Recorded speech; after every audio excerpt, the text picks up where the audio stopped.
Je m'appelle Evelyne. J'ai 68 ans. Je suis une mère célibataire. Mon mari est décédé il y a de nombreuses années, quand mon fils était encore très petit.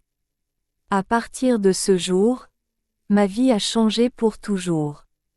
Je suis devenue à la fois mère et père pour mon enfant. Je n'avais personne d'autre dans ce monde que lui. Quand mon mari est décédé, j'avais très peur. Je ne savais pas comment j'allais élever un enfant seul. Mais quand j'ai regardé le petit visage de mon fils endormi à côté de moi, j'ai ressenti une force dans mon cœur. Je me suis promis de le protéger. Je ne le laisserai jamais se sentir seul. J'ai travaillé très dur. Je cuisinais des plats simples. Je lavais les vêtements à la main. Parfois, je nettoyais les maisons d'autres personnes. Beaucoup de nuits, je me couchais fatiguée et affamée, mais je m'assurais toujours que mon fils mange en premier.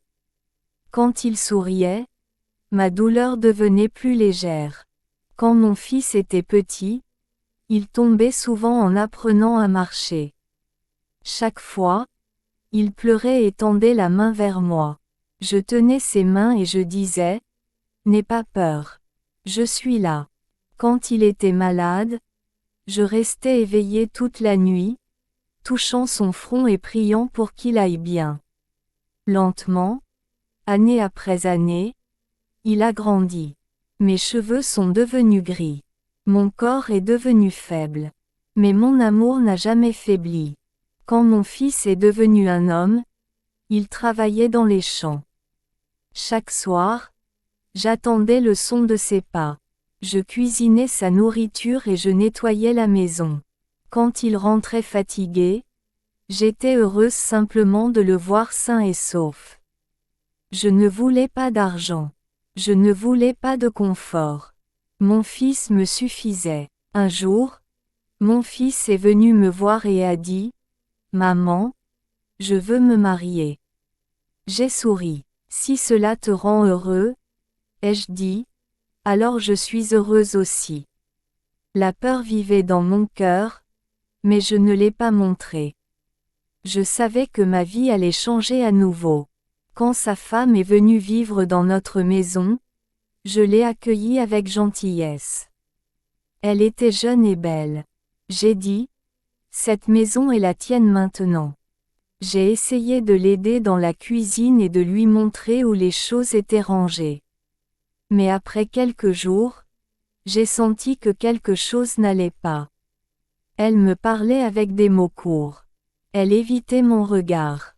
Quand j'essayais de l'aider à cuisiner, elle disait, « Je sais quoi faire. » Quand je parlais, elle se mettait en colère.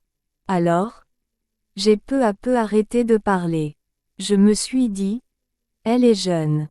Elle a besoin de temps. » Un soir, mon fils est rentré très tard des champs. Ses vêtements étaient poussiéreux. Son visage semblait fatigué. Il s'est assis et a dit, « Femme, je suis fatigué. S'il te plaît, apporte-moi de l'eau. » Il n'y a pas eu de réponse. Après un moment, il a appelé à nouveau. « Femme, j'ai faim. Où est mon dîner ?» Toujours pas de réponse. J'étais dans la pièce d'à côté. Notre maison était petite et les murs étaient fins. J'ai entendu mon fils se lever. Sa voix est devenue plus forte. « Pourquoi ne me réponds-tu pas ?» a-t-il demandé. Puis j'ai entendu sa femme pleurer. « C'est ta mère ?» a-t-elle dit. « Elle me déteste. Elle me crie dessus. Elle me traite de paresseuse et de stupide. Elle dit, « Pourquoi mon fils a-t-il épousé une fille comme toi ?» Mes mains ont commencé à trembler. Ces mots n'étaient pas vrais, mais je suis resté silencieux. Mon fils a dit, « S'il te plaît », sa voix douce, « Elle est âgée. Essaie de vivre paisiblement avec elle. » Elle a répondu avec colère, « Il n'y a pas de dîner. Je n'ai pas pu cuisiner. Cette vieille femme me dit toujours quoi faire. Tout ce que je fais est mal. » Mon fils a soupiré. « C'est ma mère, a-t-il dit. C'est aussi sa maison. Puis elle a dit, froidement, tu dois choisir. Soit tu vis avec moi, soit tu vis avec elle, pas les deux. Cette nuit-là, mon fils est allé se coucher affamé. Je suis resté éveillé sur mon tapis, regardant le plafond. Mon cœur était lourd. J'ai prié doucement. S'il te plaît, guide mon fils. Ne le laisse pas faire un mauvais choix. Le lendemain matin, je l'ai entendu encore. As-tu décidé? Lui a-t-elle demandé. Veux-tu moi ou ta mère? Puis elle a dit des mots que je n'oublierai jamais. Pousse ta mère du haut de la colline.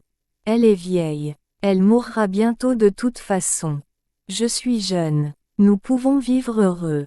Ce jour-là, mon fils n'a pas beaucoup parlé. Il n'a pas mangé. Il ne m'a pas regardé. Pour la première fois de ma vie, j'ai eu peur de mon propre enfant. Cette nuit-là, il est venu vers moi et a dit doucement, « Maman, nous partons en voyage demain. » J'ai regardé dans ses yeux. J'ai tout compris. Mon cœur s'est brisé, mais mon visage est resté calme.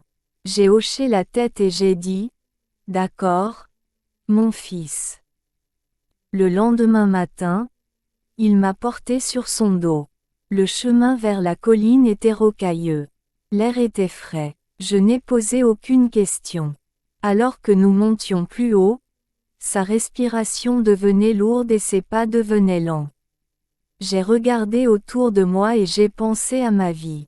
Je me suis souvenu de lui donner à manger avec mes propres mains.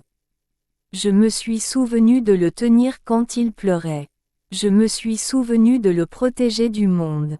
Je me suis dit, si ma vie se termine aujourd'hui, je n'ai aucun regret. Quand nous avons atteint le sommet de la colline, j'ai parlé doucement. Mon fils, ai-je dit, je sais pourquoi tu m'as amené ici. Il s'est arrêté de marcher.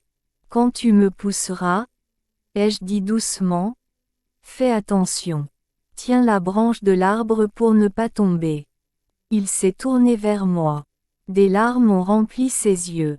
Tu sais, a-t-il demandé. J'ai souri tristement. Oui, ai-je dit. Une mère sait toujours. Il m'a lentement posé. Il a couvert son visage et a pleuré. J'allais te tuer, a-t-il dit. Et tu t'inquiètes encore pour moi. J'ai touché sa main. Mon enfant, ai-je dit. L'amour d'une mère ne finit jamais. Après un long silence, il m'a repris, mais cette fois, il a descendu la colline. Quand nous sommes rentrés à la maison, il a renvoyé sa femme. Je ne l'ai pas arrêtée. Je n'ai pas dit du mal d'elle. J'ai seulement remercié Dieu en silence. Maintenant, mon fils et moi vivons paisiblement. Je cuisine pour lui. Il prend soin de moi. Notre maison est redevenue calme. L'amour d'une mère ne demande rien. L'amour d'une mère ne meurt jamais. N'oublie jamais celle qui t'a tout donné.